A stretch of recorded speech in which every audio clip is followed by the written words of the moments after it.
Satria Fighter One, Satria 1 Million Celebration.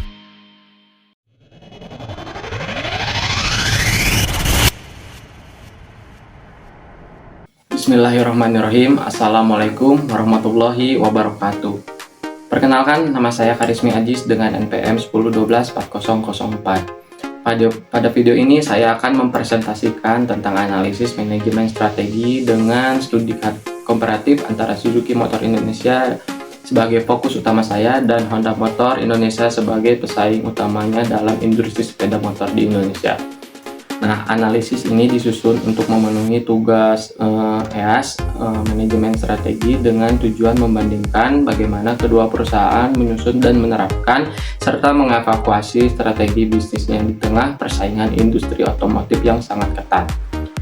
Manajemen strategi ini merupakan proses yang mencakup perumusan strategi, implementasi strategi, dan evaluasi strategi yang bertujuan untuk membantu perusahaan mencapai keunggulan bersaing dan tujuan jangka panjang. Strategi ini menjadi sangat penting karena lingkungan bisnis terus berubah, baik dari sisi teknologi, perilaku konsumen, maupun tingkat pesaing. Nah, perusahaan yang tidak memiliki strategi yang jelas akan sulit bertahan, meskipun memiliki produk yang sangat bagus. Industri sepeda motor di Indonesia adalah contoh nyata. Industri dengan pesaing yang sangat tinggi, konsumen memiliki banyak pilihan, dari mulai harga sangat sensitif dan inovasi produk sangat berkembang. Terus dalam kondisi seperti ini, strategi bukan lagi pilihan tetapi kebutuhan. Suzuki Motor Indonesia merupakan bagian Suzuki Motor Corporation Jepang. Suzuki dikenal dengan filosofi produk yang sederhana, fungsional, dan mengutamakan ketahanan mesin. Suzuki ini tidak selalu menjadi pemimpin pasar, namun memiliki basis konsumen yang loyal, khususnya konsumen yang mengutamakan keawetan dan efisiensi. Di sisi lain, Honda Motor Indonesia melalui PT Astra Honda Motor atau AHM merupakan market dealer sepeda motor di Indonesia. Honda memiliki pasar terbesar, jaringan dealer yang sangat luas, serta produk yang beragam dari segmen bawah hingga segmen atas.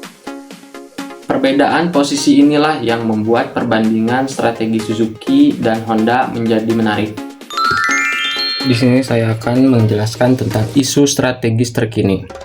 Suzuki Motor Indonesia saat ini menghadapi isu strategi yang cukup serius, yaitu banyaknya dealer Suzuki Indonesia yang tutup dalam beberapa tahun terakhir.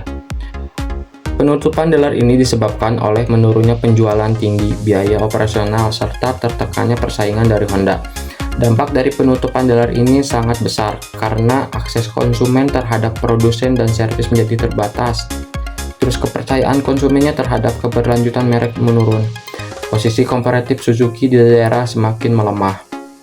Berbeda dengan Suzuki, Honda justru memiliki jaringan dealer yang sangat kuat dan merata hingga ke daerah-daerah kecil. Jaringan dealer ini menjadi keunggulan strategis utama Honda. Namun, Honda juga menghadapi isu strategi lain, yaitu isu persepsi kualitas rangka ESAP. Sebagai konsumen menilai rangka ESAP lebih ringan namun dianggap kurang kuat dalam kondisi tertentu. Meskipun Honda telah memberikan klarifikasi dan perbaikan, isu ini berdampak pada reputasi dan kepercayaan konsumen. Quarter 5 Force. Pertama, ada ancaman pendatang baru relatif rendah karena industri sepeda motor ini membutuhkan modal besar, teknologi tinggi, dan jaringan distribusi luas.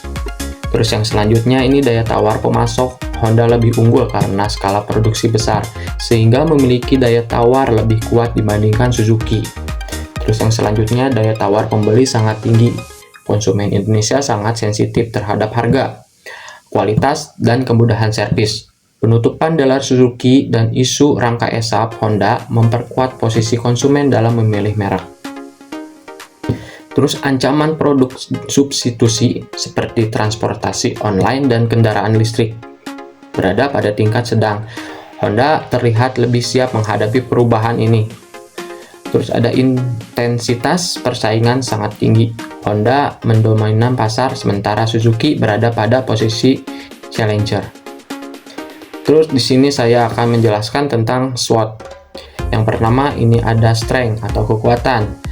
Mesin Honda ini dikenal awet dan bandel. Suzuki memiliki reputasi mesin yang kuat, sederhana, dan tahan lama, terutama untuk menggunakan jangka panjang. Terus dari biaya perawatan relatif murah. Desain mesin yang tidak terlalu kompleks membuat biaya servis dan perawatan lebih terjangkau. Terus yang ketiga, fokus pada fungsi dan efisiensi. Produk Suzuki ini lebih menekankan aspek fungsional dibandingkan fitur berlebihan. Terus ada pengalaman global di industri otomotif. Suzuki ini memiliki dukungan teknologi dan pengalaman dari perusahaan induk di Jepang. Terus ada weakness atau kelemahan. Jaringan dealer menyusut di Indonesia. Banyak dealer Suzuki tutup sehingga distribusi dan layanan purna jual menjadi terbatas. Terus brand image lebih lemah dibandingkan Honda. Suzuki kalah kuat dalam persepsi merek dan popularitas di kalangan konsumen. Terus varian produk sepeda motor terbatas. Pilihan produk Suzuki ini tidak banyak kompetitor utamanya. Terus ada promosi dan pemasarannya kurang agresif. Suzuki kurang aktif dalam kampanye pemasaran dibandingkan Honda. Terus ada opportunities atau peluang. Pasar konsumen rasional dan pekerja. Segmen konsumen ini mengutamakan daya tahan dan biaya rendah masih besar. Terus pasar daerah dan non-perkotaan. Wilayah yang membutuhkannya hanya sekedar tangguh untuk aktivitas harian. Terus kolaborasi teknologi dan efisiensi produksi. Suzuki dapat bermitra atau mengadopsi teknologi tanpa harus investasi besar. Terus peningkatan kebutuhan kendaraan ekonomis. Kondisi ekonomi mendorong konsumen mencari motor yang awet dan irit. Terus ada ancaman atau threat. Dominasi ini Honda di pasar sepeda motor Indonesia. Pangsa Honda ini sangat besar dan sulit disaingi secara langsung. Selain Honda juga ada pasar-pasar lain seperti Yamaha dan merek-merek lainnya. Terus perubahan tren dan kendaraan listrik. Suzuki ini relatif tertinggal dibandingkan Honda dalam pengembangan EV. Terus menurunnya kepercayaan akibat penutupan dealer. Konsumen khawatir terhadap layanan purna jual jangka panjang. Terus ada persaingan dari merek lain dan produk impor. Apalagi sekarang yang sedang marak merek Cina dan kompetitor lainnya semakin agresif. Analisis SWOT Honda. Di sini ada strength Honda dari brand image yang kuat. Terus pangsa pasarnya terbesar. Terus inovasi dan R&D-nya unggul. Terus ada weakness. Honda ini harganya relatif mahal. Terus isunya persepsi kualitasnya rangka ESAP. Terus opportunities Honda, motor, ada yang motor listrik. Terus digitalisasinya penjualan. Terus threat, tekanan reputasi atau regulasi lingkungan. Terus strategi perusahaan. Pada tingkat komponen strategi, Suzuki memilih fokus pada efisiensi dan keberlanjutan, sementara Honda agresif melakukan ekspansi dan inovasi. Nah, pada bisnis level strategi, Suzuki menerapkan cost leadership dan fokus strategi, sedangkan Honda menerapkan differentiation strategi. Pada fungsional strategi, Honda unggul di pemasaran dan R&D, sementara Suzuki ini fokus pada efisiensi operasional. Terus evaluasi strateginya, Honda ini unggul secara pasar dan inovasi. Tetapi menghadapi resiko reputasi akibat isu-isu kualitas, Suzuki unggul dalam efisiensi dan ketahanan produk, namun lemah dalam distribusi. Terus rekomendasinya untuk Suzuki ini ada restruksi jaringan dealer. Terus yang kedua ada fokus pada niche market. Terus yang ketiga untuk memperkuat after sales. Sedangkan rekomendasi untuk Honda ini perkuat quality control.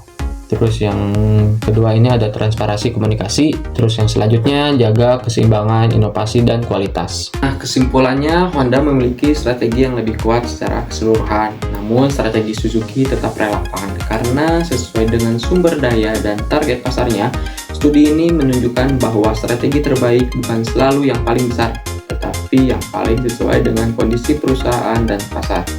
Mungkin cukup sekian video saya. Maaf apabila ada salah kata. Mudah-mudahan video ini bermanfaat bagi kita semua. Wassalamualaikum warahmatullahi wabarakatuh.